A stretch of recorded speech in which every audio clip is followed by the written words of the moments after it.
नमस्कार मित्रांनो, स्वागत आहे तुमचं आपल्या शेती आणि सरकारी योजना युट्यूब चॅनलमध्ये।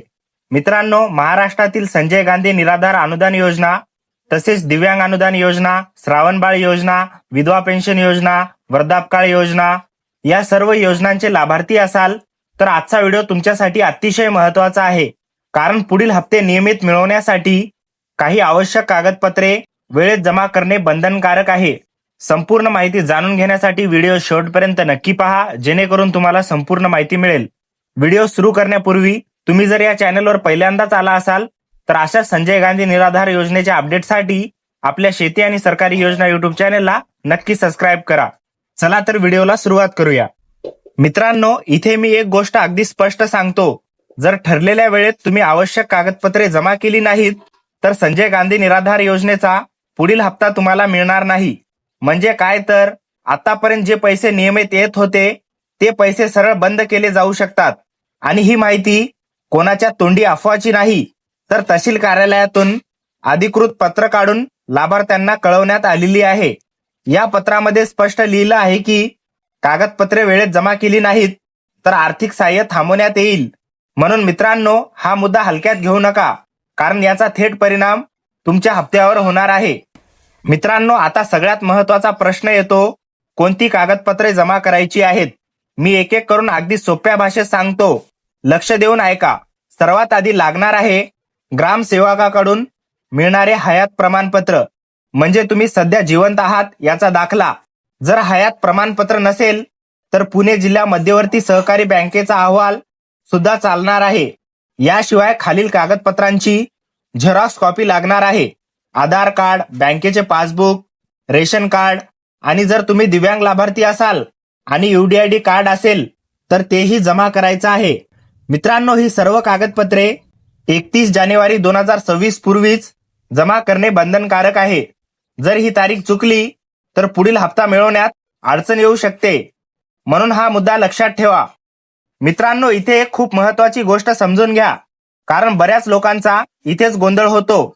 सगळं तुमचे पैसे कुठल्या बँकेत येतात यावर अवलंबून आहे। जर तुमचा संजय गांधी निराधार योजनेचा पैसा पुणे जिल्हा मध्यवर्ती सहकारी बँकेत येत असेल तर तुम्ही ही सर्व कागदपत्रे थेट त्या बँकेच्या शाखेत जमा करायची आहेत। म्हणजे तहसील कार्यालयात जायचं नाही, सरळ बँकेतच कागदपत्रे द्यायची। पण जर तुमचे पैसे SBI, BOI, PNB किंवा इतर कोणत्याही बँकेत येत असतील तर तुम्हाला कागदपत्रे तहसील कार्यालयातील संजय गांधी निराधार योजनेच्या टेबलवरच जमा करायची आहेत। मित्रांनो, चुकीच्या ठिकाणी कागदपत्रे दिली तर ती स्वीकारली जाणार नाहीत, म्हणून आधी बँक तपासा आणि मग योग्य ठिकाणीच कागदपत्रे जमा करा। मित्रांनो, आता मी तुम्हाला शेवटी आणि सर्वात महत्त्वाची तारीख सांगतो, ती लक्षात ठेवा। सरकारच्या विशेष सहाय्य योजना 2018 आणि 20 ऑगस्ट 2019च्या शासन आदेशानुसार 31 जानेवारी 2026 पर्यंत जर तुम्ही हयात प्रमाणपत्र किंवा बँकेचे अहवाल जमा केले नाही तर तुमचे संजय गांधी निराधार योजनेचे पैसे थांबवले जातील। इथे कदाचित किंवा पुढे बघू असं काहीही नाही। आदेशामध्ये स्पष्टपणे बंद करण्यात येईल असं लिहिलेलं आहे, आणि ही सूचना कोणाकडून दिलेली नाही तर नायक तहसीलदार, संजय गांधी निराधार योजना यांच्या मार्फत अधिकृतरित्या प्रसिद्ध करण्यात आलेली आहे। म्हणून मित्रांनो, तारीख लक्षात ठेवा आणि वेळेत कागदपत्रे जमा करा, कारण नंतर तक्रार करून उपयोग होणार नाही। मित्रांनो, सध्या जी सूचना जाहीर झाली आहे ती पुणे जिल्ह्यातील तहसील कार्यालयातून जाहीर करण्यात आलेली आहे। म्हणजे आताच्या घडीला ही माहिती पुणे जिल्ह्यातील लाभार्थ्यांसाठी अधिकृत आहे। पण लक्षात ठेवा मित्रांनो, हे फक्त पुण्यापुरतं मर्यादित राहणार नाही। लवकरच इतर जिल्हे आणि तालुक्यामध्येही याच पद्धतीची पत्रे तहसील कार्यालयामार्फत जाहीर केली जाणार आहेत। म्हणूनच आज पुण्याची सूचना पाहून दुर्लक्ष करू नका, कारण उद्या तुमच्या जिल्ह्यातही ही सूचना लागू होऊ शकते। मित्रांनो, इथे एक महत्त्वाचा सल्ला मी तुम्हाला देतो, आता घाई करू नका। म्हणजे काय तर आता लगेच तहसील कार्यालयात किंवा बँकेत धावपळ करण्याची काहीच गरज नाही। तुमच्या तालुक्याचे अधिकृत पत्र जाहीर झाल्यानंतरच ही सर्व कागदपत्रे जमा करण्यासाठी जा। कारण मित्रांनो, जर पत्र जाहीर होण्याआधी तुम्ही कागदपत्रे घेऊन गेलात तर ती स्वीकारली जाणार नाहीत आणि मग तुम्हाला परत परत फेऱ्या माराव्या लागतील। म्हणूनच पत्राची वाट पहा, माहितीची खात्री करा आणि योग्य वेळीच कागदपत्रे जमा करा. मित्रांनो, हा शेवटचा आणि खूप महत्वाचा इशारा लक्षात ठेवा. जर वेळेत कागदपत्रे जमा केली नाहीत तर जे पैसे दर महिन्याला नियमित येत होते ते पैसे थेट बंद केले जातील. नंतर माहिती नव्हती, कोणी सांगितली नाही असं म्हणता येणार नाही, कारण ही सूचना आधीच अधिकृतरित्या देण्यात आलेली आहे. आणि लक्षात ठेवा मित्रांनो, जर पैसे बंद झाले तर त्याची संपूर्ण जबाबदारी लाभार्थ्यांची स्वतःची असेल. म्हणूनच वेळेत काम करा, कागदपत्रे तयार ठेवा आणि हप्ता बंद होण्याची वेळ येऊ देऊ नका. मित्रांनो, खूप लोकांच्या मनात एक प्रश्न असतो, हे हयात प्रमाणपत्र म्हणजे नेमकं काय? तर सोप्या भाषेत सांगतो, हयात प्रमाणपत्र म्हणजे लाभार्थी व्यक्ती सध्या जिवंत आहे याची सरकारी नोंद. हे प्रमाणपत्र ग्रामसेवक, महसूल कर्मचारी किंवा अधिकृत माध्यमातून दिलं जातं. सरकार हे प्रमाणपत्र का मागतं? कारण चुकीच्या नावावर पैसे जात नाहीत याची खात्री करण्यासाठी. मित्रांनो, इथे एक छोटा पण महत्वाचा मुद्दा लक्षात घ्या. UDID कार्ड फक्त दिव्यांग लाभार्थ्यांसाठीच आहे.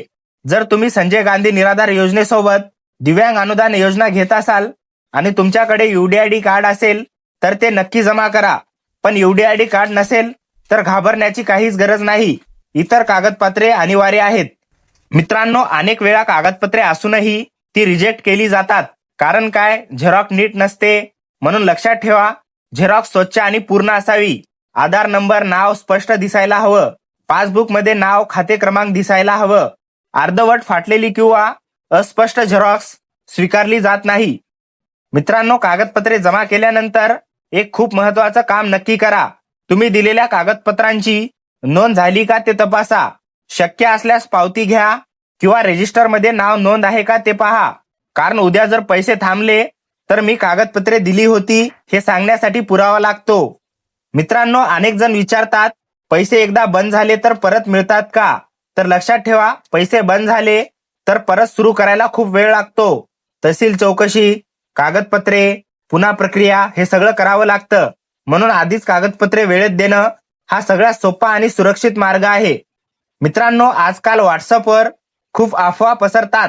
आमच्या तालुक्यात लागू नाही, पैसे येतच राहतील, काही कागदपत्र लागत नाही, अशा गोष्टींवर विश्वास ठेवू नका. तहसील कार्यालयाची सूचना, अधिकृत पत्र हेच अंतिम सत्य आहे.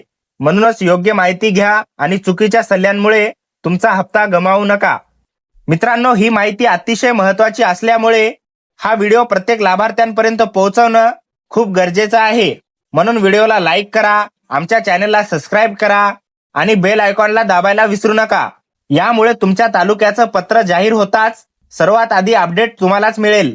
आणि मित्रांनो, जर तुम्हाला शेती आणि सरकारी योजनांचे रोजचे अपडेट्स थेट मोबाईलवर हवे असतील तर आमच्या व्हॉट्सअप ग्रुपला नक्की जॉईन करा.